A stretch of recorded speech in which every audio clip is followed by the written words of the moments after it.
हाँ जी बच्चों, तो भैया अब ये वाले पार्ट में एक और वैरायटी पे जाना है।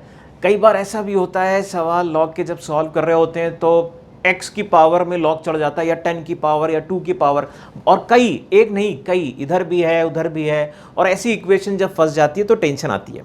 अब उसको सॉल्व करने का एक जनरल सा मेथड क्या होगा वो सीखेंगे, और वो भी सवाल के जरिए ही आगे प्रोसीड करेंगे। चलो जरा देखना, सवाल लिख रहे हैं हम, x+1। देखो जी, एक सवाल तो लिख दिया मैंने।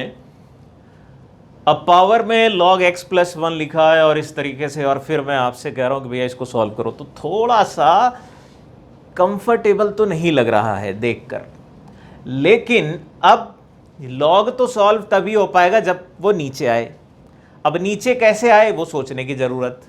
नीचे लाने के लिए आप एक छोटा सा काम कर सकते हो। अगर प्रॉपर्टी जो बताई थी पावर में चढ़ी हुई वाली प्रॉपर्टी, वो आखिरी की नंबर 10 नंबर 11 जो बताई थी, उनसे अगर जुगाड़ बन रहा है तो अच्छी बात, नहीं बन रहा है तो एक आखिरी रास्ता है, वो ये कि पूरी इक्वेशन का लॉग ले लो विद बेस जो अभी इन्वॉल्व है। जब बेस नहीं लिखा होता तो क्या होता है, बेस 10 होता है। तो taking log both side with base 10। अब जरा देखो, बेस 10 पे अगर लॉग लेंगे तो क्या दिखेगा नजारा, नजारा ये दिखेगा, देखना जरा, x+1 की पावर में log x+1, और राइट साइड क्या दिख रहा होगा, राइट साइड log के अंदर 100 और साथ में x+1। अच्छा, तो क्या करा जाए, अब तो प्रॉपर्टी लगी जाएगी, अब तो नीचे आ ही जाएगा भाई। ये देखो, ये लॉग के अंदर जो रखा है नंबर उसकी पावर में है, यानी ये बाहर आ सकता है। कितना अच्छा हुआ, ये तो log x+1 लिखा था इनटू एक और ये जो बचा रह गया x+1, यानी ये पूरा log x+1 का होल स्क्वायर लिखा हुआ है। और यहां पर देखना बेटा, ये लिखा है log 10 का square plus log x+1। log 10 का स्क्वायर का मतलब क्या हुआ, अगर बेस में हर बार कह रहा हूं कि जब नहीं लिखा तो 10 है, तो अगर यहां 10 बेस है इसका मतलब ये क्या है, 2। तो अब मैं मान लूंगा किसको, log x+1 को, क्या, t। जैसे ही t मानोगे तो बेटा जी ये क्या है, t², सामने क्या है 2, वो क्या था t, तो t² minus t minus 2 is equal to 0। बड़ा आसान हुआ। अब तो सॉल्व कर ही लिया जाएगा। t की वैल्यू आ जाएगी 2 और -1। t क्या है, t है आपका log x+1। तो x+1 क्या होगा, सिंप्लीफाई करके देख लो, x+1 इज 10 की पावर 2 और 10 पावर -1। तो भैया x+1 की वैल्यू यहां पर होल्ड कर रही है क्या, 10 रख सकते हैं, 10² 100, यहां पर भी 100 रख सकते हैं, कोई दिक्कत नहीं है। 1/10 रख सकते हैं क्या, रख सकते हैं, कोई दिक्कत की बात नहीं है। तो x की वैल्यू आ जाएगी, फिर सॉल्व कर लो, जितनी भी आ रही है 99 आ जाएगी, और 1/10 -1 करके आ जाएगी, -9/10 जितनी भी आ रही है। ठीक, मेरे ख्याल से बात समझ में आई। अगर पावर में लॉग चढ़ा है तो उसको नीचे उतारने के लिए प्रॉपर्टी लगाओ, नहीं लग रही तो सीधे लॉग ले लो सीधे, या वो एक्सपोनेंट फॉर्म में चिंटू में कन्वर्ट करने वाली बात भी कर सकते हैं और फिर उसको सिंप्लीफाई कर सकते हैं। ठीक है भैया, बात समझ में आई। एक और जरा ये आप खुद करना अपना दिमाग लगा के, लाओ जरा देखो जरा क्या हुआ। फिर से एक बार वैसा ही कुछ सीन है, पावर में चढ़ा हुआ है लॉग, तो फिर लॉग लेंगे, लेकिन कौन से बेस पे, बेस फिर से मिसिंग है, यानी कि 10, बेस 10 पे लॉग ले लो। तो क्या लिखोगे इसको, log x की पावर में log x + 7 डिवाइड बाई 4, और सामने log के अंदर 10 की पावर में log x + 1। यानी अब क्या भैया, ये पूरी कहानी तो बाहर आनी, तो कितना पानी, इतना पानी। देखो भैया, बाहर लाने के बाद log x रह गया, और फिर यहां का भी इतना कहाना यहां पर आना, तो कितना बनाना, इतना बनाना। देख लो भाई हुआ क्या, मैंने यहां पर भी इसको बाहर ले लिया, log x + 1, और यहां log 10 था, बेस 10, तो इसकी वैल्यू तो क्या होती, 1। अब तो सारी चीज तो सेट है, अब टेंशन क्या है, log x को मान लो t, तो ये है t plus 7 divide by 4 into T, सामने लिखा है t प्लस 1, कितना आसान हो गया, टी स्क्वायर प्लस 7t, सामने आ जाएगा 4t प्लस 4, और अगर आप सिंप्लीफाई करो तो T square plus 3t minus 4 which is equal to 0, which mean it is minus का 4 एंड प्लस का 1। क्वाड्रेटिक के रूट निकाल लिया हमने फटाक से। और ये क्या था, ये था log x की वैल्यू, जो हमें क्या कह रहा है कि x की वैल्यू क्या होगी, 10 की पावर माइनस 4 एंड 10 की पावर 1। ये दोनों वैल्यू फिर से चेक कर लो, हर जगह सेटिस्फाई कर रही है, कहीं भी आफत नहीं हो रही। मेरे ख्याल से बात समझ में आई होगी आपको।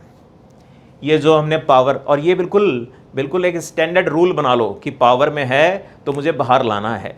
बाहर लाने के लिए क्या करना है, प्रॉपर्टी लगा दी, लॉग ले लिया, बाहर आ गया, या ऊपर नीचे वाली प्रॉपर्टी कोई होती है वो लगा दो, हो पाए तो अच्छी बात। ठीक, एक और थोड़ा सा अनोखा टाइप का सवाल कई बार लॉग में फंस जाता है, वो भी डील करते हैं। जरा देखो अगले सवाल, देखना जरा। इस बार मैंने एक इक्वेशन लिख दी, इक्वेशन ज़्यादा भारी नहीं है, सिंपल है, लेकिन find product of root of equation. Equation के रूट्स का प्रोडक्ट बताओ, मल्टीप्लिकेशन बताओ। तो क्या करना चाहिए भाई, अब पहली चीज़ अपने दिमाग में आएगी कि भैया कुछ भी हो जाए हमको तो पहले लॉग को सॉल्व कर लेना होगा। तो हम क्या करेंगे, हम सॉल्व करेंगे तो हो सकता है रूट कभी अच्छे आए कभी नहीं आए अच्छे। जब रूट अच्छे नहीं आएंगे तब हम ज़बरदस्ती रूट को लिखेंगे, लिख दिया रूट हमने, और वो 3 plus minus root 13 divide by 2 आया। फिर हमने कहा x को लिख लेंगे 2 की power 3 plus root 13 by 2 and 3 2 power 3 minus root 13 divide by 2, ऐसे करके लिखेंगे। फिर प्रोडक्ट बोला है तो इनको मल्टीप्लाई करने जाएंगे, तो फिर जाकर इसको सॉल्व करेंगे, तो इनको मल्टीप्लाई करना। लेकिन इन सारी गंदगी में थोड़ा अच्छा तो कम लग रहा है। अगर आप देखें तो ये काम करते वक्त थोड़ा कम अच्छा लग रहा होगा आपको, अच्छा नहीं लग रहा होगा ज़्यादा। तो ज़्यादा अच्छा कैसे बनाया जाए उसके लिए ज़रा समझो। ये तरीका है, काम तो कर ही रहा है। सिंप्लीफाई करोगे तो अब सिंप्लीफाई करना पड़ेगा, जब मैं ऊपर ऐड करूंगा तो क्या बनता है क्या नहीं बनता है। बट यहां पर मैं आपसे कह रहा हूं कि मुझे प्रोडक्ट पूछा गया, मान लो लेट x की ये दो वैल्यूज हैं x1 और x2, यानी ये जो क्वाड्रेटिक बन रही है इस क्वाड्रेटिक के दो रूट्स आ रहे हैं, कौन से, log x1 and log x2। अब एक चीज आपने बड़ी पहले से जानी हुई है, 10वीं क्लास में, हो सकता है कुछ लोगों ने ना जानी हो, लेकिन अधिकतर जनता जानती है कि किसी क्वाड्रेटिक, ये क्वाड्रेटिक बन रही है क्या log x में, बिल्कुल, इस क्वाड्रेटिक का सम ऑफ रूट क्या बोला जाएगा, वो है log x1 base 2 plus log x2 base 2 which is equal to कितना होता है, minus B by 2a, minus B by A, sorry minus B by A. क्या माइनस बी मतलब जो x के साथ कोफिशिएंट आता है वो है 3 डिवाइड बाई 2, मतलब यहां पर जो कोफिशिएंट आ रहा होता है। अगर ये नहीं मालूम तो आपको ये क्वाड्रेटिक में जाकर जानना चाहिए कि भैया क्या होता है। फिर जैसे ही ये लिख दोगे तो ये दोनों लॉग कंबाइंड होने को तैयार, लो भैया कंबाइंड हो गए। और जैसे ही मैंने सम ढूंढा, मैंने ढूंढा सम, लेकिन x1 x2 का प्रोडक्ट आ गया, और x1 x2 का प्रोडक्ट कितना आ गया, 2 पावर 3। ये थोड़ा अच्छा तरीका था, प्रोडक्ट पूछा गया था, मैंने सम पूछा, मेरा काम बन गया। हालांकि बात तो इससे भी बन गई, लेकिन ये वाली बात थोड़ी कम अच्छी लगी, वो वाली बात याद रखो ज़्यादा अच्छी लगेगी। ठीक, बात समझ में आई होगी मेरे ख्याल से। एक और सवाल लेते हैं ऐसे ही, लाओ भैया देखो जरा, एक और सवाल लिया मैंने। इस बार मैंने लॉग छोड़ ही दिया, एक्सपोनेंशियल पे एक अजीब सी इक्वेशन लिख दी और पूछा सम ऑफ रूट ऑफ इक्वेशन। ये इसलिए लिया क्योंकि पिछले वाले जैसे सवाल से कनेक्ट हो रहा है, इसलिए मेरे को यहाँ पर इंट्रोड्यूस करना पड़ रहा है। अब यहाँ पर है क्या, यहाँ पूछा गया इसके जो रूट आ रहे हैं उनका सम बताओ। अब रूट का मेरे को सम पता करना है, एक्सपोनेंशियल फॉर्म है, तो फिर मैं वैसे ही जुगाड़ लगाऊंगा कुछ, जरा देखना। सम है तो मैं कहता हूं ये क्वाड्रेटिक बन रही है। 3x का whole square minus 8 into 3 power x plus 2 is equal to 0, ये इंटू है। तो मैं कह रहा हूं अगर x1 x2 इसके दो रूट हैं तो 3 पावर x1 और 3 पावर x2 ये दो होंगे रूट क्वाड्रेटिक के। क्वाड्रेटिक के रूट होंगे तो इन दोनों के लिए प्रोडक्ट ले लो। प्रोडक्ट क्या होता था? प्रोडक्ट ऑफ रूट्स क्या हुआ करता था? c बाई ए, अगर याद हो तो c यहां पर क्या है? 2 बाई ए मतलब 1। और जैसे ही प्रोडक्ट लिया तो पावर में x1 प्लस x2 हो जाएगा। और ये कह रहा है कि भैया हम तो ढूंढ रहे थे क्वाड्रेटिक का प्रोडक्ट, लेकिन x1 x2 का सम मिल गया। तो ये जो हो रहा है ना कि ढूंढा प्रोडक्ट आया सम और ढूंढा सम आया प्रोडक्ट, इसलिए ये इंट्रोड्यूस करना ज्यादा जरूरी था। तो फिर x1 प्लस x2 की वैल्यू कितनी आ गई? ये तो लॉग के फॉर्म में चली गई, ले जाओ कोई दिक्कत की बात नहीं भैया, 2/3 ये है लॉग x1 x2 के सम की वैल्यू। बोलो जी, बात समझ में आई होगी मेरे ख्याल से। लॉग की मैंने कोशिश करी कि हर एक वेरिएशन तक टच करूं, हालांकि इसके बाद भी बहुत सारा काम करना पड़ता है। जब आप सवाल लगाओगे तो अलग अलग तरीके की दिक्कतें आएंगी, तो आप सवाल लगाएं, ढूंढ ढूंढ के सवाल लगाएं और फिर उन पे आपको और एक्सपीरियंस करके मिलेगा कि भैया अरे ये कोई नई चीज़ें हैं। फिर आप कनेक्ट करोगे इन सारी चीज़ों से तो कुछ सीखने को मिलेगा। ठीक, तो इसमें प्रैक्टिस करने की जरूरत, इक्वेशन वाले खूब सारे सवाल सॉल्व करो जाकर।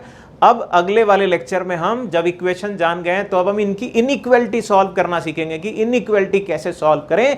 तो अगले वाले में इनइक्वालिटी देखो जाकर कैसे सॉल्व हो रही है।